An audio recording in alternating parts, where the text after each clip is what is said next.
De Montévrain. On en parle avec vous, Antoine Petitjean. Vous êtes également, je le disais tout à l'heure, urbaniste pour l'agence Philippe Madec, en charge de ce projet. Comment, avec l'aménageur qui est EPA-Marne et EPA-France, faites-vous cohabiter agriculture et urbanité dans une ville là? Alors on parlait d'Ormesson qui était plus traditionnelle, là Montévrain c'est une ville nouvelle. Alors ce n'est pas qu'une ville nouvelle, mais c'est aussi pour grande partie une ville nouvelle, effectivement. En tout cas sur l'écoquartier, c'est la partie de la ville qui se construit aujourd'hui, effectivement, et qui est en fait un territoire agricole. Et alors l'écoquartier de Montévrain, il faut que je le dise aussi, c'est pas que le cœur agro-urbain. Le cœur agro-urbain est devenu vraiment un centre extrêmement vivant et extrêmement aussi médiatique, bizarrement, avec le temps. Mais l'écoquartier, c'est vraiment une pensée assez globale sur 150 hectares d'aménagement, et je le rappelle souvent parce que finalement il y a une pensée globale qui fait que, par exemple, la gestion hydraulique alternative qu'on a mis en place à l'échelle des îlots nous permet de recharger la nappe, qui nous permet ensuite d'irriguer les parcelles qu'on remet en culture. Donc en fait c'est vraiment une pensée très globale et très intégrée. Le cœur agro-urbain, c'est une histoire longue, et on parlait du temps, et ça c'est très important parce qu'en urbanisme on a besoin de temps. Je veux dire, au bout d'un moment, il faut dire, c'est pas toujours quantifiable, et il faut pas non plus se dire que le temps qu'on prend dans la discussion citoyenne, par exemple, doit être un gain après en manque de perte de temps par rapport à la négociation avec les citoyens ou les recours sur les permis. Des fois, il faut du temps pour faire le projet. Et nous, ça fait 9 ans qu'on est sur le cœur agro-urbain, c'est pour ça que je le dis. Ouais. Et je peux vous dire qu'il y a 9 ans, quand on a fait l'hypothèse, après avoir lu le territoire, la géographie, les usages, les attentes des habitants, les acteurs agricoles, et qu'on a dit peut-être que sur ces 150 hectares de foncier qui étaient globalement dédiés à de la construction, à de l'aménagement, il faut imaginer, réfléchir à d'autres façons de valoriser le foncier, pas que sous un aspect purement immobilier, mais aussi pour la valeur agronomique des sols, pour la valeur climatique des sols. Et c'est des thèmes qu'on a introduits il y a très longtemps, et je suis très heureux de voir les objectifs aujourd'hui d'innovation de l'EPA-Marne, parce que on est très en phase avec ça, effectivement, et j'étais très heureux aussi de voir que Monsieur le directeur général, Laurent Girometti, a conclu sur le cœur agro-urbain aujourd'hui, parce que je peux vous dire qu'il y a 9 ans, quand je suis allé voir le directeur général de l'époque en disant « Bon, peut-être que sur les 20 hectares de ces 150 hectares d'écoquartier, on peut imaginer autre chose que des lots à bâtir, basiquement, parce que c'était ça ».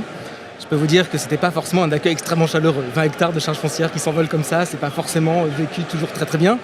Surtout que le foncier en ce moment... Et que le foncier en ce moment, voilà. Mais en fait, l'essence même de ce projet, qu'est-ce que c'est? C'est simplement de se dire qu'il faut être extrêmement précautionneux dans l'usage que l'on fait aujourd'hui des sols. Et c'est pas aller contre la question de l'investissement des opérateurs immobiliers, pas du tout, parce que finalement tout le monde est gagnant in fine. On a simplement dit, si on travaille différemment la question des densités, parce qu'il y a aussi, alors c'est la ville nouvelle, c'est la ville qui se construit, c'est pas comme à Ormesson où on construit sur des contextes qui sont déjà existants. Mais sur la ville nouvelle, on a beau être sur des anciennes parcelles cultivées, il y a des visions qui s'expriment qui sont très fortes, parfois plus fortes que des contextes existants. Et par exemple, là il y avait l'obsession du pavillon sur ces 150 hectares. Et ça c'était assez délétère a priori de partir sur cette base-là. Et on a simplement dit que finalement, si on travaillait différemment la question de la densité, de la programmation, de la façon dont les logements et les programmes allaient s'imbriquer sur des îlots plus petits, on pouvait faire cette économie de foncier qui nous permettait d'un côté de répondre à la programmation de la ZAC, parce qu'il y a un bilan d'aménageurs qu'il faut respecter, parce qu'il y a un jeu avec les opérateurs qu'il faut respecter aussi, et que bien sûr la ville se construit à la fois avec le public mais surtout et aussi avec le privé, donc c'est cette négociation qui était très importante. Mais on a simplement montré qu'en sortant des dialogues un petit peu théoriques sur la densité, en disant je ne vais pas vous dire X logements à l'hectare, je vais vous montrer tel type de volumétrie sur tel type de parcelle. Ça a permis de désamorcer les questions qui sont souvent épineuses avec les élus, avec les opérateurs, avec l'aménageur.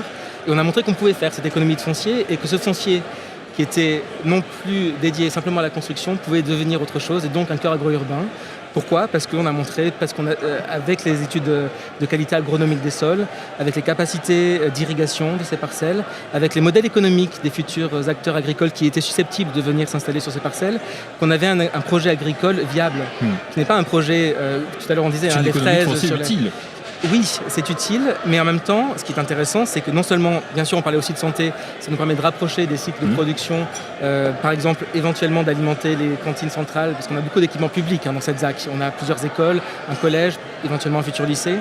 De rapprocher la production alimentaire, maraîchage et arboriculture des bassins de consommation, des zones de chalandise. Donc c'est un enjeu sur la santé. Mais ce cœur agro-urbain, ce n'est pas simplement une zone productive inaccessible, c'est aussi un vrai espace parcouru, visité par les habitants. C'est ça qui est important, c'est que c'est un paysage habité. Alors bien sûr, il faut trouver des espaces de concordance entre les habitants, les utilisateurs urbains et les acteurs agricoles, parce qu'effectivement, quand il y a un tracteur qui passe le dimanche matin à 8h... Il faut les accompagner, ces acteurs agricoles. Il faut les accompagner, aussi. Ça c'est un vrai travail, et c'est pas beaucoup plus facile que accompagner certains opérateurs ou certains acteurs économiques.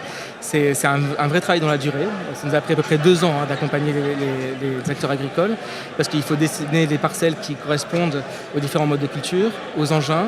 Il faut négocier avec les partenaires de l'établissement public, comme le conseil départemental par exemple, pour négocier les traversées d'engins sur des voies, des choses très bêtes. Mais tout ça prend beaucoup de temps, et c'est pour ça que je réinterviens sur ça. C'est que pour l'innovation, malgré tout, l'innovation, c'est pas quelque chose de uniquement trépidant et futuriste. L'innovation, ça prend du temps. Là, je vous parle de replanter des carottes et des choux bio sur un territoire. C'est pour beaucoup, je pense que c'est l'inverse de l'image de l'innovation. Et en même temps, ce qui est intéressant, c'est que c'est le cœur de l'innovation en termes d'aménagement sur ce territoire. C'est-à-dire que ça fait évoluer autant, et ça c'est intéressant, les acteurs traditionnels de l'urbain, que ça fait évoluer les acteurs de l'agriculture. C'est-à-dire que c'est 2 domaines qui sont amenés à bouger très significativement dans leur méthode, dans leur façon de faire. Et je peux vous dire que les discussions avec les agriculteurs sont très ardues, à peu près aussi parfois virulentes que celles que je peux avoir avec certains opérateurs immobiliers qui vont retirer les coûts par le bas ou réduire la qualité des logements, par exemple. Ça arrive aussi. C'est pas tout le temps le cas, évidemment, mais ça arrive. Donc les discussions sont parfois très dures. Mais voilà, on est en train de mettre en place un nouveau milieu habité.